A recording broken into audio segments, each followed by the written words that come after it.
আগামীতে যারা এভাবে অবৈধ মজুতদার কিংবা পাচারকারীদের বিরুদ্ধে সুনির্দিষ্ট তথ্য দিয়ে স্থানীয় প্রশাসনকে সহায়তা করবে, আমরা 1 লক্ষ টাকা পর্যন্ত তাদেরকে পুরস্কার ঘোষণা করব।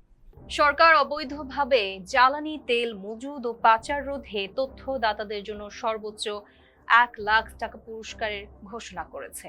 সোমবার বিদ্যুৎ, জ্বালানি ও খনিজ সম্পদ মন্ত্রণালয়ের জ্বালানি ও খনিজ সম্পদ বিভাগ এক সংবাদ বিজ্ঞপ্তিতে এসব তথ্য জানানো হয়।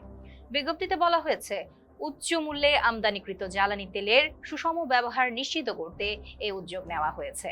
যারা তেলের অবৈধ মজুদ ঠিক তথ্য দিয়ে স্থানীয় প্রশাসনকে সহায়তা করবেন, তাদের এই পুরস্কার দেওয়া হবে। বর্তমানে মধ্যপ্রাচ্যের চলমান অস্থিরতার কারণে বিশ্ববাজারে জ্বালানি তেলের সরবরাহ ও মূল্য পরিস্থিতি অনিশ্চিত হয়ে উঠেছে। এর প্রভাব পড়েছে দেশীয় বাজারেও। এ সুযোগে এক শ্রেণীর অসাধু ব্যবসায়ী সরকার নির্ধারিত দামে তেল বিক্রি না করে গোপনে মজুত করছে এবং পরে বেশি দামে বিক্রি করছে বলেও অভিযোগ রয়েছে।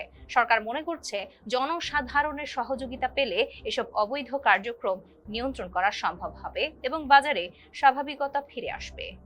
আমরা সাম্প্রতিককালে দেখেছি দেশের বিভিন্ন প্রান্তে অবৈধ মজুতদারকে জেলা প্রশাসন আইনের আওতায় আনছে এবং তাদের কাছ থেকে এই জ্বালানি তেল তারা মজুত করেছেন সেটি উদ্ধার করছে।